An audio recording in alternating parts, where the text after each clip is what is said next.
BJP ने 1000 worker लगाए हैं, नेता लगाए हैं, अभिनेता बुलाए हैं, वो उनका अधिकार है। लोकतंत्र में हर पार्टी को ये अधिकार है कि वो जितना ताकत लगाना है लगाए, जो भी लोकतांत्रिक तरीके से अलाउड है वो कर सकते हैं। जनता उसको देखेगी कि भाई एक प्रशांत किशोर को हराने के लिए अपने गढ़ को कहे जाने वाले बांकीपुर में बीजेपी को कितनी ताकत लगानी पड़ रही है, कितना संसाधन, कितने नेता लगाने पड़ रहे हैं। और एक तरीके से जनसुराज से हम लोग बहुत खुश हैं।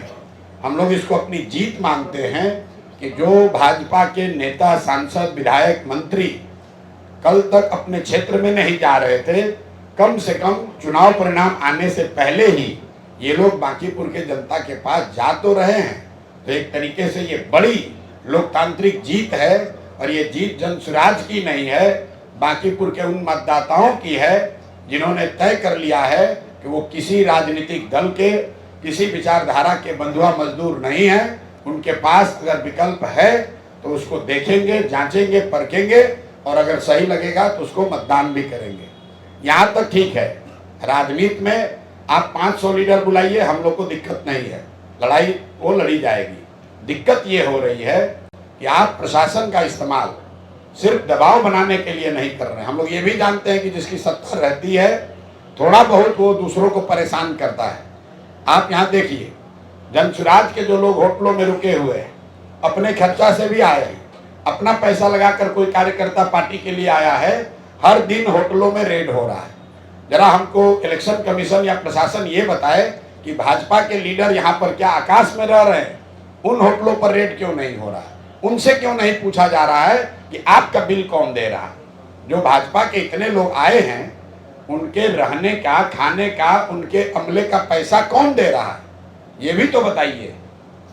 लेकिन सबसे आगे जो कल घटना हुई है, पटना के डीएम ने जो ऑफिशियल ट्वीट करके ये फिर से वही घिनौना काम जो नवंबर 2025 में हुआ कि वोटरों के जागरूकता के नाम पर जो सरकार के हाफ पेड एम्प्लॉई हैं, जीविका दीदियां हैं, उनके जरिए फिर से महिलाओं तक पहुंच के उनको ये बताना कि अगर आप एनडीए को, भाजपा को वोट नहीं देंगे तो सरकारी सुविधाएं, आपका अनाज, आपका पेंशन, ये सब बंद कर दिया जाएगा। कल पूरे दिन हम लोग को ये सूचना आती रही है कि किस तरीके से जीविका दीदियां बैठके करके घर घर जाकर लोगों को बता रही हैं कि अगर आप भाजपा को वोट नहीं करेंगे तो आपका सरकार से मिलने वाली आपको सारी सुविधाएं बंद कर दी जाएंगी। और ये तब हुआ है जब डीएम ने अपने ऑफिशियल हैंडल से ये ट्वीट किया है कि जीविका की दीदियां यहाँ पर, और सिर्फ पटना की नहीं, पटना के इर्द गिर्द के कई इलाकों से जीविका दीदियों को यहाँ लगाया गया है और उनको ये जिम्मा दिया गया है कि घर घर वो जाएं और महिलाओं के बीच में बैठकर जागरूकता के नाम पर भाजपा के लिए वोट मांगे, उनको लालच दें, उनको डराएं। तो मैं इलेक्शन कमीशन से हम लोग के साथ ही 2 बार मिले हैं, आज हम लोग फिर ऑब्जर्वर से मिलेंगे।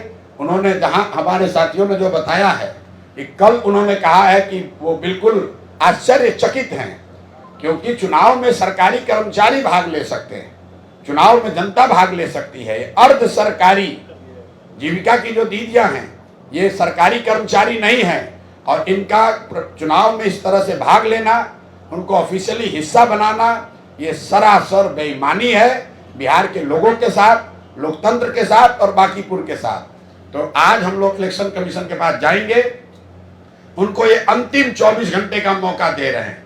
अगर कल तक जीविका की दीदियों को पूरे इलेक्शन के प्रक्रिया से अलग नहीं किया गया तो कल हम लोग खुद पार्टी के सब लोग इंक्लूडिंग माई सेल्फ, हम लोग कल इलेक्शन कमीशन के सामने धरने पर बैठेंगे। ये हम लोग बर्दाश्त नहीं करने वाले हैं कि फिर वही कीजिए जो आपने नवंबर 2025 में किया।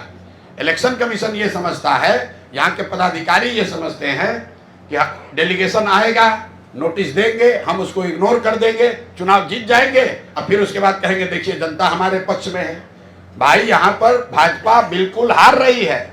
अगर नहीं हार रहे हैं तो कल तक ये कह रहे थे कि कुत्ता बिल्ली को भी खड़ा करेंगे तो बांकीपुर जीत जाएंगे।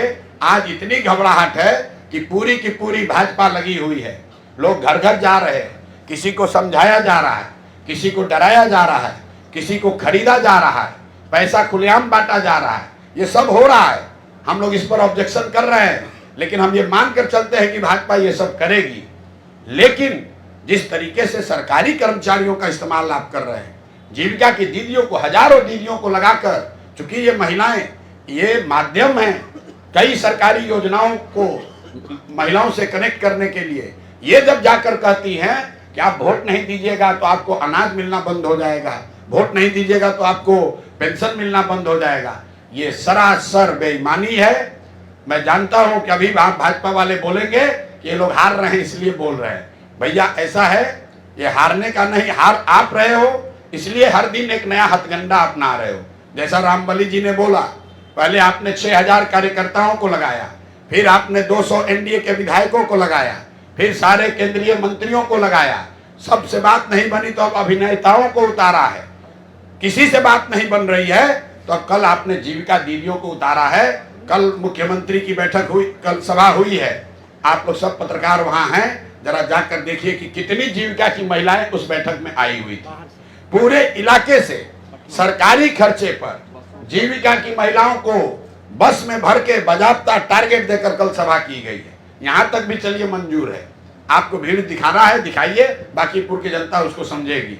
लेकिन जो यहाँ के सरकारी योजनाओं की बेनिफिशियरी महिलाएं हैं, उनको जीविका के माध्यम से जो धमकी दी जा रही है, उनको परसुएट किया जा रहा है, उनको ये बताया जा रहा है कि अगर आपने भाजपा को वोट नहीं दिया तो आपको मिलने वाली सुविधाएं बंद हो जाएंगी। ये सरासर अन्याय है, गैर कानूनी है, गैर संवैधानिक है। अगर चुनाव आयोग अगले 24 घंटे में इस पर संज्ञान नहीं लेता है, माननीय डीएम महोदय, अगर वो इसको अपने ट्वीट को हटाने से नहीं होगा, उनको ऑर्डर पास करना होगा कि कोई भी जीविका से जुड़ी हुई महिला, कोई भी कर्मचारी, सिर्फ जीविका नहीं, अर्ध सरकारी कोई भी कर्मचारी चुनाव आयोग के नियम के अनुसार चुनाव का हिस्सा नहीं हो सकता है। अगर वो क्लियरिटी आज लेटर नहीं इशू होगा तो कल हम लोग चुनाव आयोग के सामने धरने पर बैठेंगे। इस चुनाव का कोई मतलब नहीं है। अगर आप वोटर को आपने 25 में खरीदा, आज आप उसको धमका रहे हैं, चूंकि आप सरकार में हैं तो आप कह रहे हैं भैया नहीं दीजिएगा वोट, आपका योजना बंद कर देंगे, तो ये हम लोग को मंजूर नहीं है। आप इस खबर को चला सकते हैं कि अगर कल अभी से लेकर कल तक 24 घंटे में सभी गैर सरकारी कर्मचारियों को संवैधानिक कानून के मुताबिक अगर उनको चुनाव की प्रक्रिया से अलग नहीं किया गया तो हम लोग कल चुनाव आयोग के सामने धरने पर बैठेंगे। चुनाव आयोग को आज इसका संज्ञान लेना ही होगा। डीएम को ऑफिशियल चिट्ठी लिखकर ये जारी करना होगा कि किसी भी हालत में गैर सरकारी और अर्ध सरकारी कर्मचारी चुनाव का हिस्सा नहीं हो सकते हैं। स्कूल का बस्ता छाप पर बटन दबाकर कीजिए बिहार में बदलाव की शुरुआत।